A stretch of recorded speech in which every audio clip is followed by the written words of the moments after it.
你出来了，你饿不饿？要不要我去给你拿点吃的？你进屋，我有点事儿要问你男朋友。姐，其实你问我就可以。你进屋，我问完他再来问你。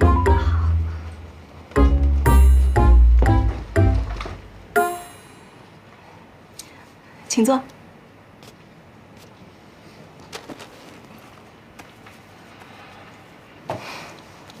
张先生，能不能请教你几个问题呢？您是做什么工作的？我是正本大学数学系的副教授。你和张思年是在学校好上的吧？啊，不是，他在学校的时候其实还挺讨厌我的。你确定？确定。那你们是怎么好上的？我们是因为房子。我买了他的房子。你们之间谁先追的谁？怎么，连这个都不记得了？啊，喂，姐，你让我想一想。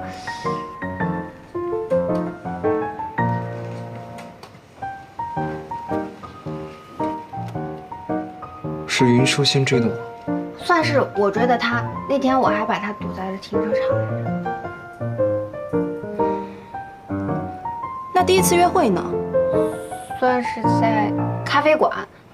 我们俩第一次约会是在咖啡馆。那天我妹也没有做什么，我只是跟她讲了很多咖啡方面的知识。如果要说是谁先表白的，是我先提的。我跟她说，我想让我们的关系能够更近。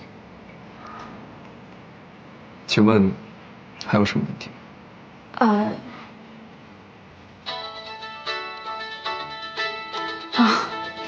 不好意思，我接个电话。喂，你好。核查产量。行，我现在飞过去。你们什么时候要？明天上午庭审要有。明天上午？那我现在飞过去也来不及啊。但这份报告是我们胜诉的唯一希望。统计不是我的专业，你们要的那么急，我也没办法。可你是个专业律师啊。或许。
姐，我给你收拾好了，你今天就睡这儿吧。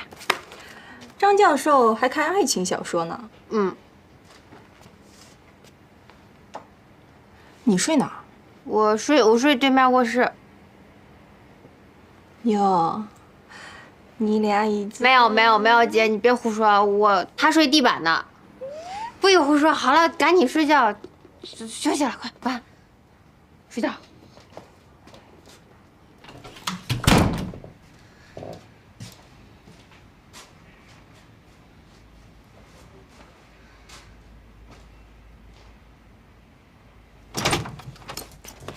哎，姐，你干嘛呀？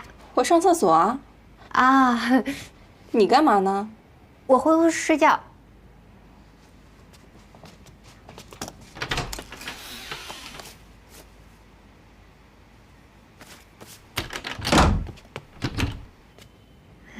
怎么了？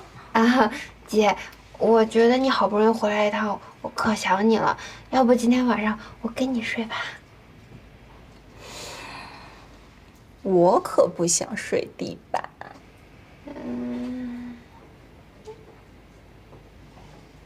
回去睡觉了，姐晚安。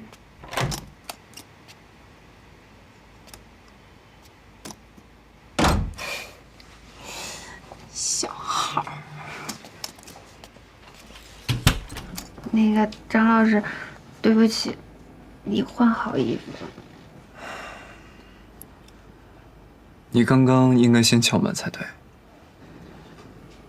啊，张老师，不好意思，因为我姐，所以今天晚上我可能得和您睡一屋了。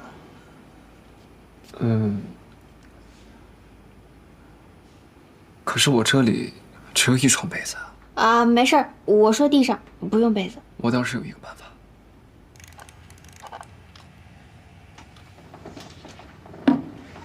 现在的这个办法，能够完美的融合你我之间的想法。张老师，今天谢谢你，帮了我这么大一个忙。不用客气。不过我的建议还是，以你现在的情况，最好可以考虑一下我之前提出的那个提议，这样的话能完美解决你所有的问题。对不起啊，张老师，我真的做不到。好吧，晚安了。怎么了？张老师，你先睡吧，我有事要出去一趟。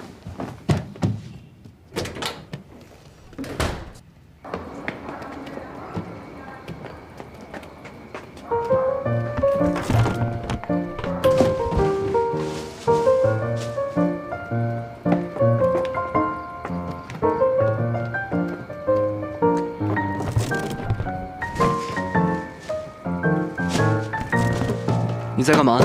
哦啊，张老师，就是我今天上午不是扔了个白箱子在那儿吗？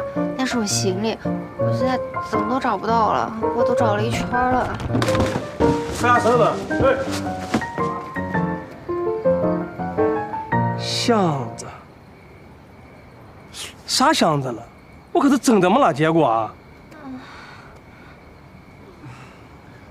他说的什么意思？他问啥箱子，他没见过。哦，是这样，我们想看一下监控录像，因为那个箱子对我们来说很重要，想知道是谁拿走的。是了，我知道。你们业主要求这个看一下这个监控录像吧，肯定没问题。你们不知道的，最近这个整个这个监控系统瘫痪了，正在修了。什么意思啊？他说监控系统全坏了，根本就没录上，所以根本就看不了。是。全坏了。怎么办呀？我要不这吧，哎，你们去那个物业看一看去吧。要是值钱的东西吧，丢不了的，保洁早就送到物业了。我听懂了，物业。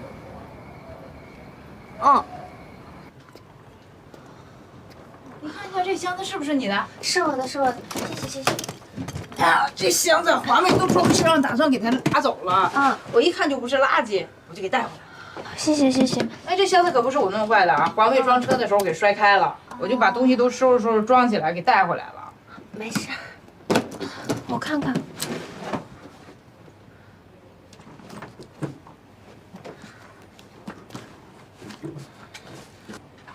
您确定是所有的东西了吗？对啊，这是里面全部的东西，我一样都没有动过。算了，张老师，没事，我自己回去再找找看吧。谢谢。这个玩具对你来说那么重要？很重要。5000长什么样子？5000啊，大概就这么大，然后白色的，其实是偏米白色。你的这个形容很不具体，有照片吗？有。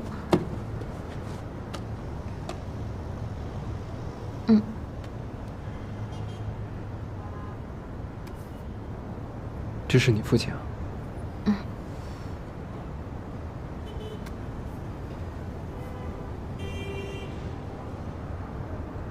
好，我知道了。如果按照刚刚保洁大姐的说法，5000很有可能落在了环卫车里。环卫车在运送完垃圾之后，会被运送到附近的环卫站，早上8点到8点半会被装车运走，所以你现在先回去好好休息。明天一早8点半之前，你去环卫站找一下，有很大的概率能找到他。嗯。走吧。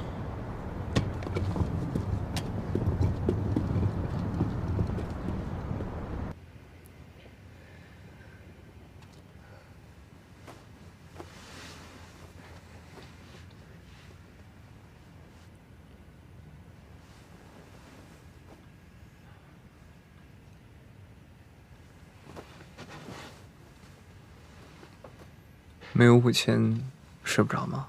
啊，也不是，就是不太习惯。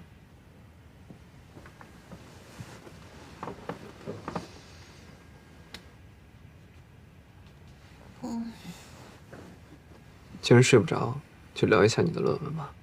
论文？可是你当时不是因为我迟到了，然后把我的论文毙掉了吗？虽然你迟到了，但既然你交了论文，不管你过没过，我都有义务要看。我来说一下你论文的问题吧。可是我已经忘了我写了什么。没关系，我还记得。你论文的大结构没有什么问题，但是小毛病有很多。第1章里面，你采用的数据是从2003年开始的，所以采用的数据覆盖的时间太短，对于论据的结论力量是不够的。第2章里面，其实你只要取对数据，就会消除一些波动，这样也会使数据能够变得更平稳一些。模型用错了，你应该选用的是万模型才对。第5章你犯下的其实是跟第1章相同的问题，你的数据选择时间是从90年到2000年，这种时间的选择对于当今社会的参考依据是。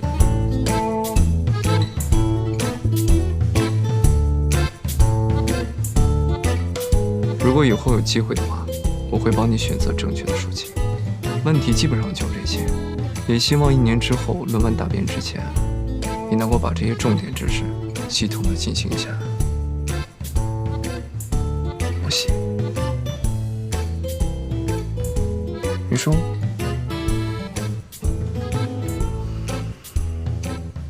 云舒。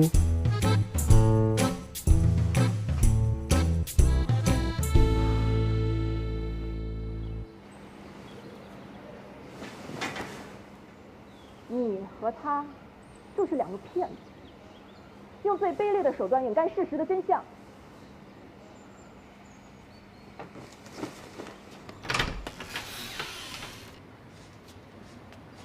你们的行为已经触犯了法律，对他人的知情权构成了侵犯。停一下。怎么了？据我所知，中国和海外公司法中对于股东知情权的定义是不一样的，所以你刚刚不应该那么说。哦，明白了。看来我确实得好好再熟一下国内的法律条款。姐，你们俩在干嘛？我在洗衣服，顺便请张教授陪我练习一下庭辩。没想到他对法律还有所研究。过奖了。大学时候数学专业课对我来说有点简单，所以我辅修了理论物理和法律，用来打发时间罢了。7点10分了，8点不是还有事情吗？我先回了。姐，我一会儿也有事儿，我出去一趟，一会儿回来啊。嗯。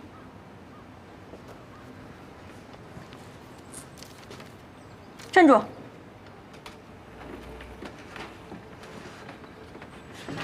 怎么了？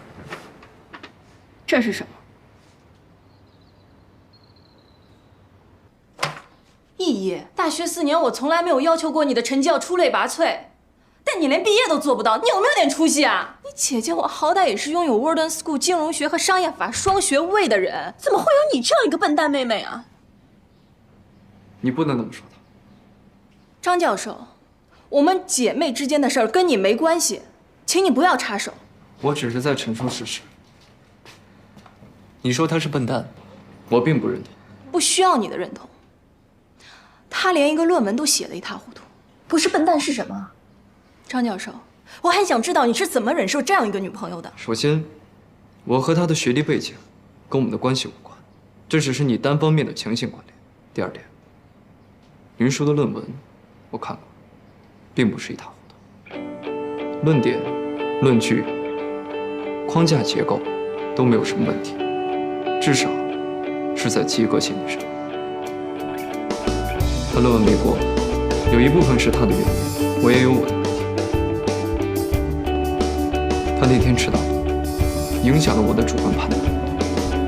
第三点，我们每个人都不是完美的，云舒有云舒的问题，但至少还有很多的闪光点。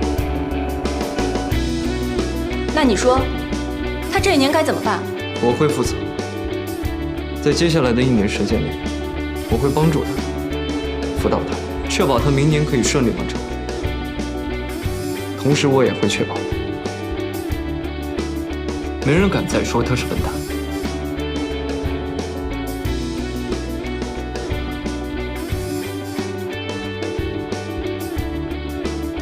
我先去学校。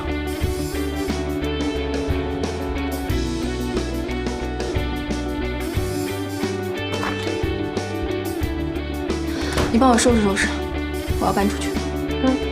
刚刚那一大把狗粮撒的，吃的我都上火了。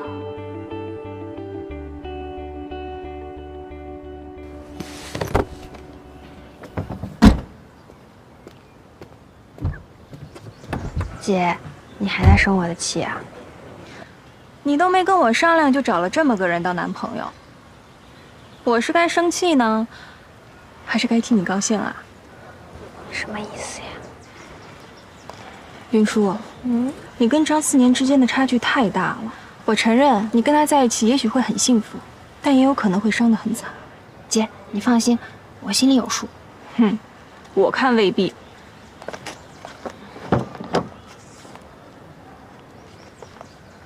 以后你俩之间的关系不许再瞒我了。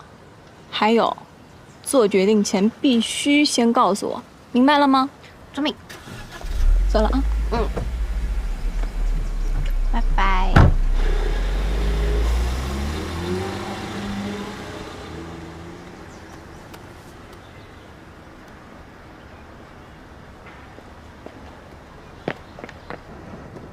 对，这个东西对我来说很重要，所以我必须得仔细寻找一下。啊，请您再帮我看看里边那个箱子里有没有啊？张老师，这个也没有。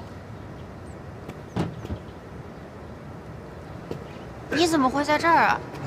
我看你时间来不及，所以就先过来。反正早上也没课。你的衣服全都脏了。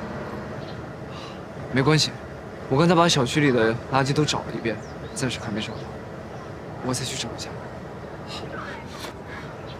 不用了，我们回家吧。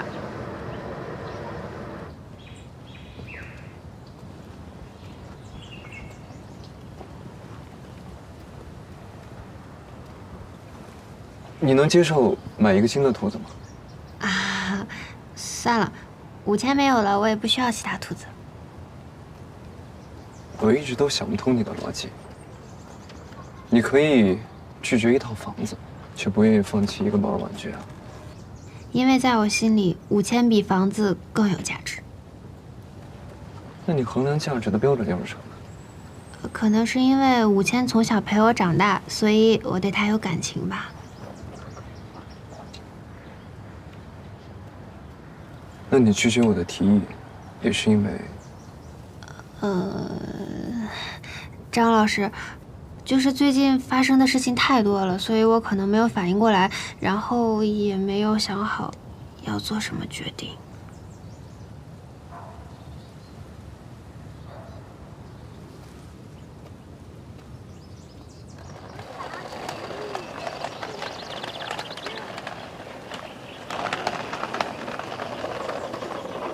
行。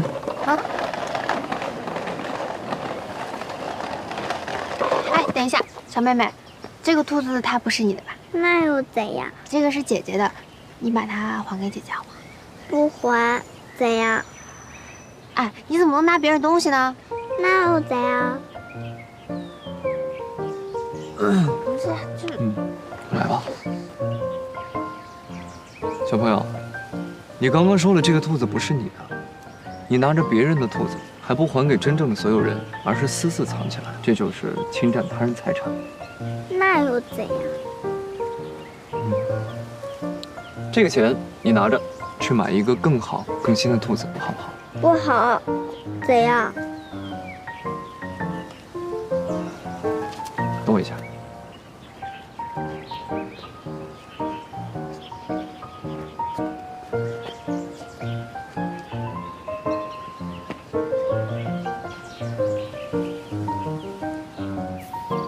我用这只兔子换你手上的那只，可以吗？太丑了，我不要。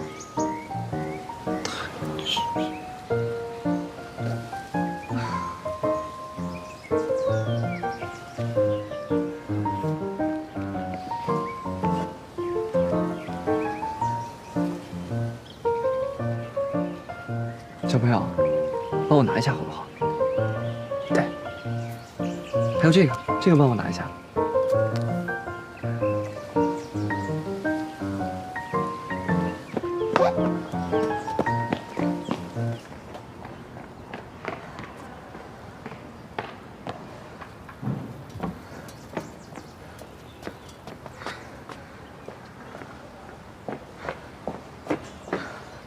云舒，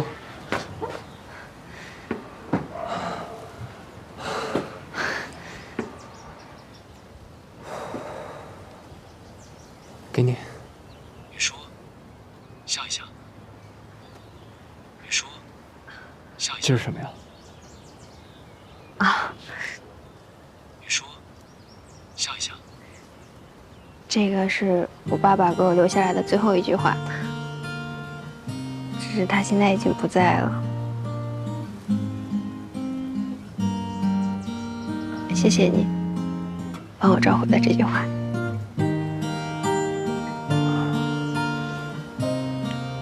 我想我已经明白了。我之前的计算是错误的。在我原本的公式里面，你需要房子，我需要的是你和我签订契约，来满足爷爷的需求。我一直以为我们诉求的契合点都是这个房子，直到现在知道了个5000，我才发现我们之间的契合点是不存在的。之前的那个记忆，是我太草率了。不是的，存在的。你对爷爷的感情，就像我对我爸爸的感情是一样的，所以谢谢你帮我找回我和爸爸的回忆。不必客气。外套还你。谢谢。我现在需要去洗个澡。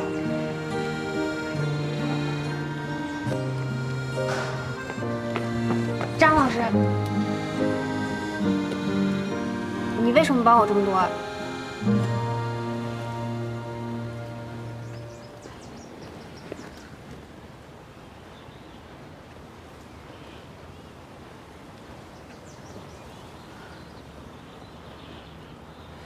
张老师，你为什么对我这么好啊？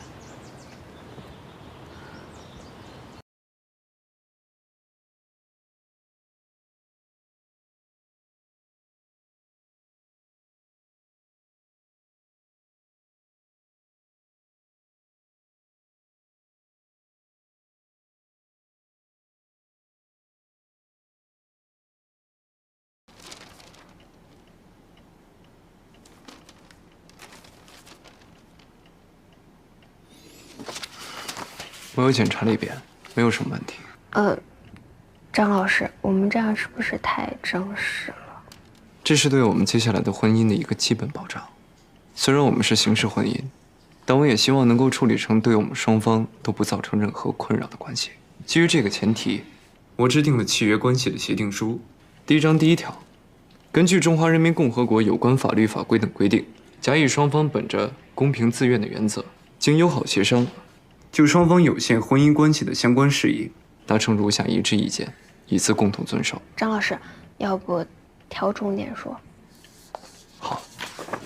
这个是重点。甲乙双方契约关系1年期满后，甲方将南湾大道3688号学府雅苑2号楼 A 座520号住宅无偿赠与乙方。这条应该没有什么问题吧？没有问题，我们过。等一下，张老师，你真的要把房子给我啊？当然。不，房子是你的，我不能要。首先，我只在国内待1年，1年之后我就会离开了，所以这套房子对于我来说没有任何的实用价值。第二点，我不希望你是自愿房，因为任何事情如果没有代价，付出的成本反而会更高。有这套房子作为报酬，我会更放心。张老师，我愿意帮你，是因为我希望能帮爷爷完成他的愿望。我不能要你给的房子。你必须接受。如果你不接受这套房子，我们的契约也就变味了。我知道了。当然，如果你要是心里实在过意不去，等你之后工作了，就按照你当时被评的实际首付金额补偿给我就好。嗯，一定会。好，我们再来看下一条。甲乙双方契约程序期间，双方不得以任何形式、任何理由发生过度亲密的肢体接触。好，下一条。等一下，这是一条重点。过度亲密肢体接触，我需要跟你讨论一下。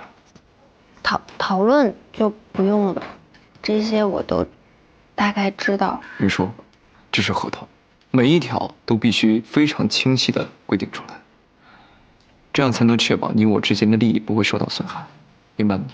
明白。所以现在我需要跟你讨论一下，过度亲密的肢体接触，具体的定义是什么？又包括哪些行为？又包括牵手、拥抱，还有什么？接吻。接吻。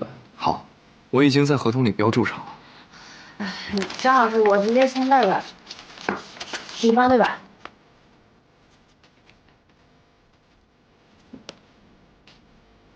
张老师，我问你个问题。请问，我们结婚不用办婚礼吧？当然不需要。对于这种形式主义、铺张浪费又浪费时间的仪式，我觉得根本没有必要存在。什么？不办婚礼？那怎么行啊？哪有结婚不办婚礼的？当然还是有。婚礼的习俗是根据《周礼》里面幼礼演变而来的。随着封建社会形式的消亡，这种既浪费时间又浪费金钱的仪式毫无存在的必要。张教授，请不要混淆历史的糟粕与精华。婚礼结婚绝不是封建的这个词曾经听起来是多么的遥远啊！确认婚姻关系的，没想到在我21岁这年就成真了。您可不能偷换概念。虽然不是真的结婚，但对于我来说，还是压力蛮大的。依旧维持婚姻的。您说，比如说，你这个决定真的做得对吗？张教授，你想用穷举法来证明自己的论点，那你算是输定。你可以去查一下统计学数据，截止到2019年，认同婚礼是婚姻必要过程的人数占比是82.33%。赵院士，他们愿意办婚礼，我尊重他们的想法，但是这并不意味着我就一定要被迫去办这个婚礼啊。咱们两个争论没有意义，还是听听云叔的意见吧。那好，云叔，你来评评理，我跟爷爷说的谁对谁错？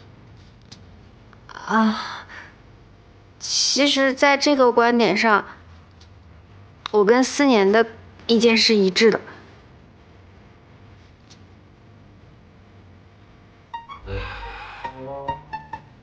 其实，年轻的时候，我跟你们的想法一样，觉得婚礼不就是一场闹剧吗？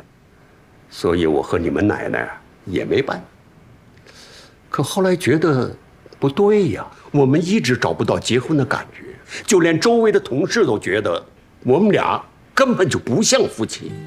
等我们意识到，当初真应该举办一场婚礼的时候，我们都垂垂老矣。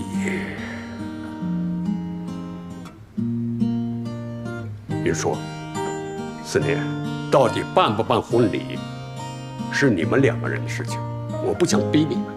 那我最后就问一个问题：如果你们结婚连婚礼都不办，如何向别人证明，同时也向你们自己证明，你们是真的结婚了呢？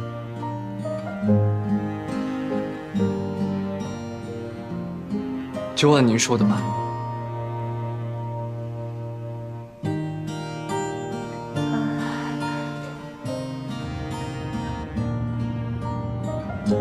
张老师，咱们不是说好不办婚礼的吗？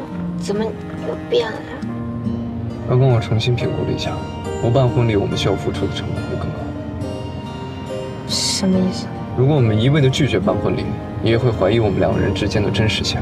而签订契约就是为了让他老人家相信，所以办婚礼是目前最优的选择。可是我们这样，我们2个人把准备工作分配一下，你去选择一家婚庆公司，然后制定一下婚礼的方案，我去计划一下邀请的宾客名单。我们2个人只邀请身边最亲近的人，尽量把规模缩小。等等，张老师。哦，对了，婚礼一切的费用都由我一个人来承担，包括礼服、婚纱，还有婚戒。对了，你衣服的尺寸是多少？尺围又是多少？我回去量一下，告诉我一个准确的数字。还有，婚礼需要伴郎和伴娘，伴郎我已经有人选了，伴娘是不是就是你姐？可是如果不出什么意外的话，下周末婚礼就可以举办。可是我们会不会太着急了？我现在还没想好怎么跟我姐说我们结婚的事呢呀。既然现在事情已经到了这一步，我们2个人就尽快想一想吧。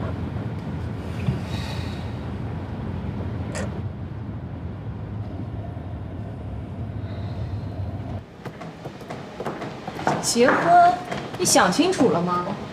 你们才在一起多久就要结婚啊？会不会有点快啊？那个张思年之前姐，你不是觉得他挺好的吗？无论从人品啊、学历啊、长相啊，都是很不错的，所以我嫁给他，我有不吃亏吗？那我其实跟他，哎呀，姐，你之前不是老说我吗？做事要自己做决定，不要天天瞻前顾后、犹犹豫豫的。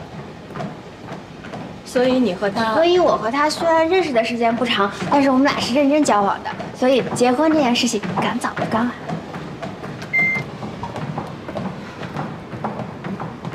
你真的想清楚了？我想清楚了。哎呀，姐，我知道你是关心我，我不是因为关心你，而是因为你已经成年了，你的决定我无权干涉，也不想操心。不过，既然你已经想清楚了，那就结吧。难得你这辈子想明白一回。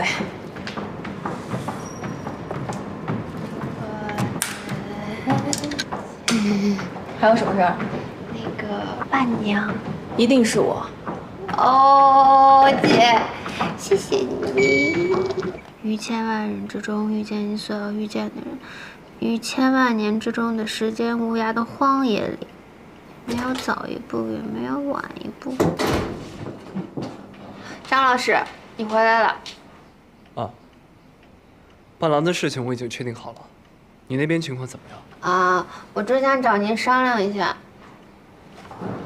哎呀，这儿有天赐良缘，良缘天赐，次元良辰，这些婚庆公司到底都怎么选呢？太……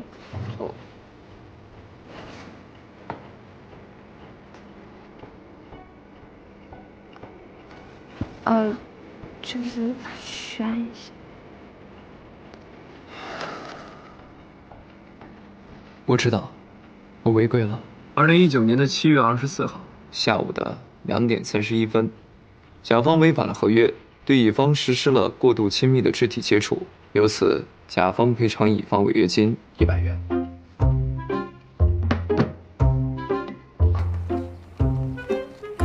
张老师，你这是在干嘛呀？我对合约进行了一个补充，以后再遇到违约的行为都这么办。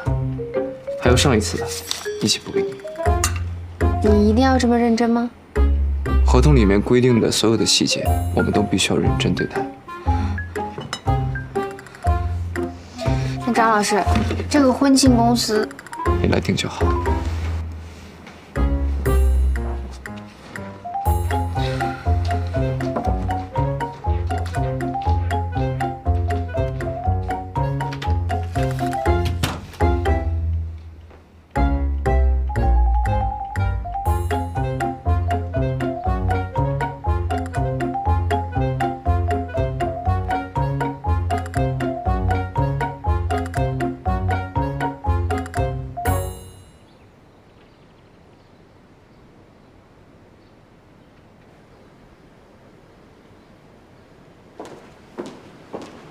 你好，是袁小姐吗？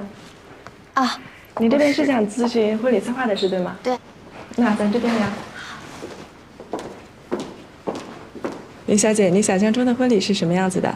想象中的婚礼，说实话，这个我还真没想过。没关系，我们这有很多方案供您选择，比如海边教堂婚礼、中式婚礼、日式婚礼，还有武侠和童话主题婚礼，您看一下哪个更有感觉？啊，好。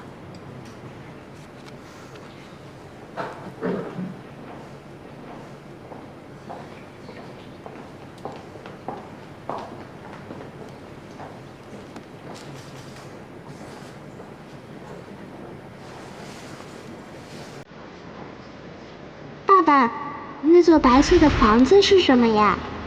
那个是教堂。等我们云舒长大了，可以在里面结婚。太好了，我就要在那儿结婚。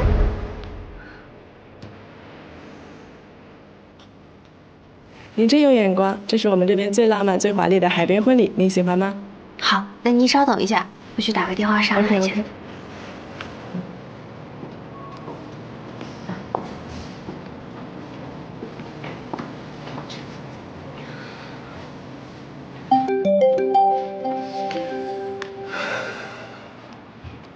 喂，请讲。张老师，我现在在婚礼策划这边，这边的婚礼方案有点多，它有海边教堂婚礼、中式婚礼，还有日式婚礼。你来定就好了。可是我觉得，要不还是您来定吧，毕竟费用是您来出。费用方面你不用考虑，你来定就好。可是我……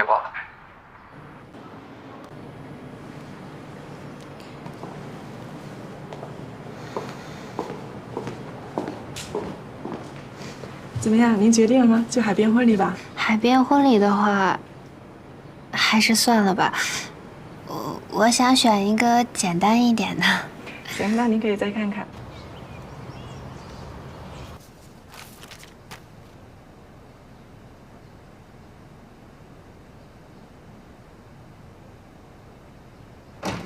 云舒，张老师，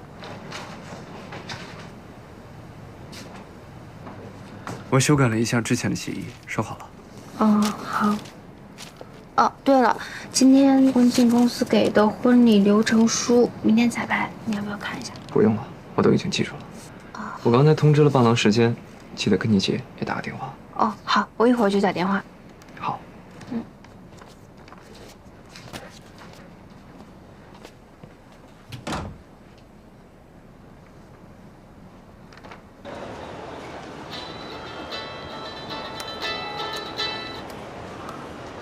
怎么了？喂，姐，我有个事儿想跟你说一下。我现在正忙着呢，待会儿再说。姐，等一下，特别简单的一件事，我明天下午2点多要跟张思年婚礼彩排，你是伴娘，你到时候来一下呗。我明天一天的会，没时间。哎呀，姐，求你了，这个真的挺重要的，而且呀，大家只有熟悉的流程，到时候婚礼才可以完美嘛。完美？你不是上来就差不多就行了吗？怎么忽然要求完美了？哎呀，姐，这好歹也是我的婚礼嘛。我再差不多，我的婚礼至少要完美吧？就这个。好的。行吧，我明天过来吧。好，拜拜，姐，我爱你。你帮我挑最好的包装。好的，好的。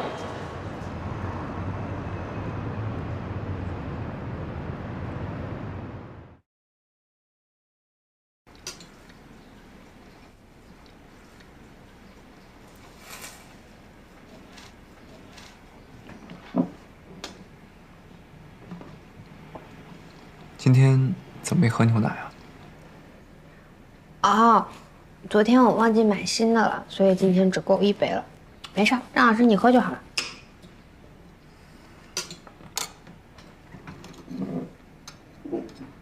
早餐时蛋白质的摄取对人体的能量补充很重要，把它喝完。谢谢张老师。张老师，对不起，我不是故意的，我找一下餐巾纸。没关系，我来擦就好。哦啊。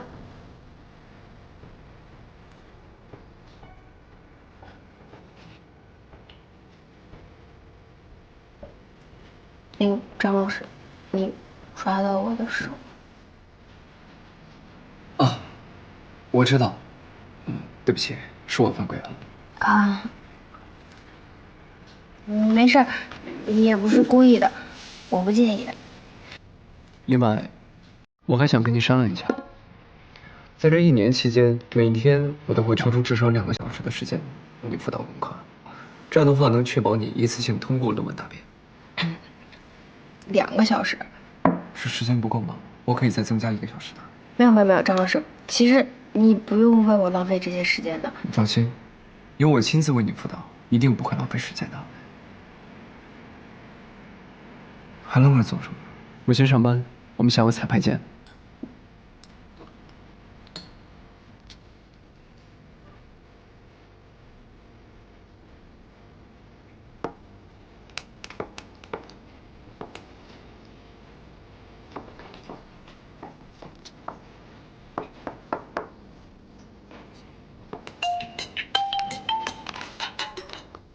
喂，姐。林叔，我都到了，你人呢？啊，我到哪儿了？什么到哪儿了？你不是让我2点过来跟你彩排吗？我都到了，你人呢？啊，现在已经2点了，我还以为是1点呢。别磨蹭了，赶紧过来。啊，好，我现在就过去。啊。哎，你等会儿，婚庆公司让我提醒你把流程图带上。哦，好，我一会儿就过去，姐。拜拜。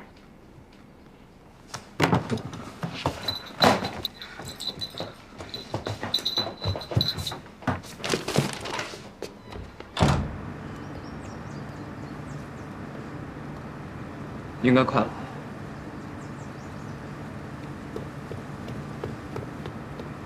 云叔，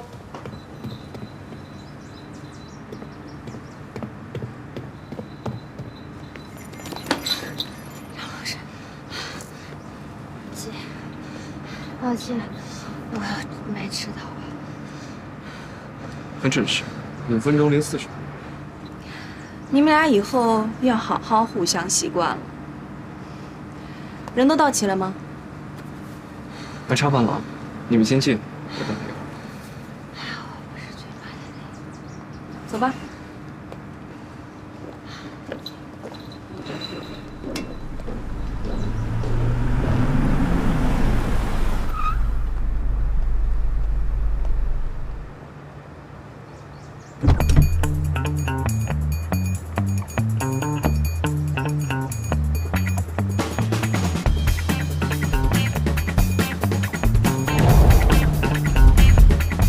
年年，